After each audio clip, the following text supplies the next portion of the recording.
नमस्कार, मैं हूं आपके साथ दीक्षा और स्वागत है आपका एमपी न्यूज के इस खास कार्यक्रम में। ताजा खबर आ रही है कि पाकिस्तान का F-16 भारतीय सेना ने मार गिराया है।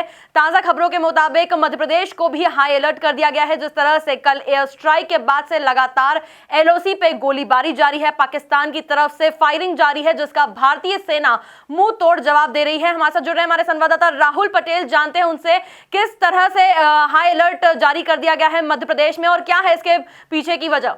जी, निश्चित तौर पर दीक्षा, हम बताना चाहेंगे कि जिस प्रकार से एयर स्ट्राइक हुआ था कल और जैश ए मोहम्मद के जो आतंकी अड्डे पर बहुत बड़ा यूं कहें कि मुंह तोड़ जवाब दिया था भारतीय सेना ने, उसको लेकर अब कहीं देश के सभी राज्यों में हाई अलर्ट जारी कर दिया। तो वहीं मध्य प्रदेश पे स्पेशल यूं कहें कि चौकसी रखी जा रही है। खास करके अगर मध्य प्रदेश की बात करें तो दो जो जिले हैं, दो जगह हैं, ग्वालियर और जबलपुर, यहाँ पर खास करके चौकसी बढ़ा दी है और पुलिस इंटेलिजेंस की माने तो कुछ हाई अलर्ट पे जारी किया है। मैं आपको बताना चाहूंगा कि जो प्लेन थे, जो मिराज निकले थे 2000, वो कहीं ना कहीं ग्वालियर के जो महाराजा एयरबेस हैं वहां से गए थे। तो वहीं जबलपुर की बात करें तो जो 1000 कंपाउंडर बम थे वो जबलपुर की फैक्ट्री में बनाए गए थे। तो इसको लेकर अब कुल मिलाकर दोनों ही जो जगह है, दोनों ही स्थान है, वो हाई अलर्ट पे कर दिए हैं। वहीं पुलिस इंटेलिजेंस ने एडवाइजरी भी जारी की है और कहा है खास करके कोई अफवाह में ना आए और किसी प्रकार की सोशल मीडिया पर गलत प्रकार की पोस्ट न हो, इस पर भी खास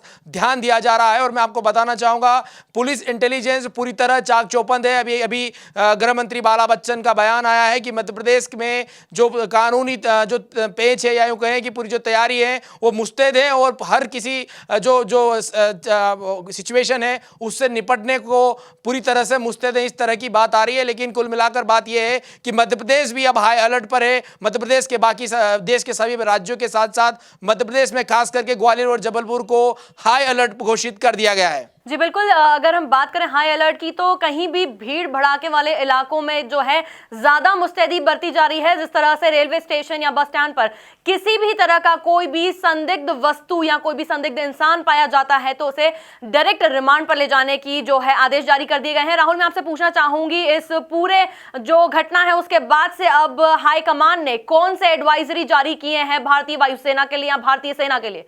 जी, बताना चाहूंगा भारतीय सेना के साथ साथ में आपका प्रश्न है कि क्या क्या एडवाइजरी की है। तो जो नॉर्मल एक एडवाइजरी होती है कि जब भी कोई ऐसी आतंकी घटना होती है, देश में सुरक्षा के जो चीज़ें होती है, सुरक्षा को मद्देनजर रखते हुए कुछ एहतियातन बरतना होती है सभी भारतीय निवासियों को। तो उनमें से ही कहा गया है कि यदि आपको कोई भी भीड़ भाड़ इलाके पर कोई संदिग्ध व्यक्ति दिखाई देता है तो पुलिस को तुरंत जानकारी दें। कोई बैग, कोई टिफिन या इस तरह की कोई भी सामग्री आपको अगर ऐसी संदिग्ध नजर आ रही है तो तुरंत पुलिस को इत्तला करें, पुलिस को इन्फॉर्म करें, ताकि वो जो कोई चीज है उस पर कहीं ना कहीं निगरानी रखी जा सके। मैं आपको बताना चाहूंगा पाकिस्तान के जो आतंकी संगठन है उन्होंने अपने आतंकियों को एक संदेश दिया है कि अब समय आ गया है करो और मरो का। तो उसको लेकर जितनी भी आतंकवाद की जो स्लीपर सेल है भारत में वो पूरी तरह अब एक्टिव हो गई है और सीधे की तरह से, जिस तरह से हम कहते हैं कि बदले की भावना से कोई भी बड़ा आतंकी घटना को अंजाम दिया जा सकता है, इसको लेकर भारत की जो सेना है या यूं कहें कि भारत सरकार, उन्होंने एडवाइजरी जारी की है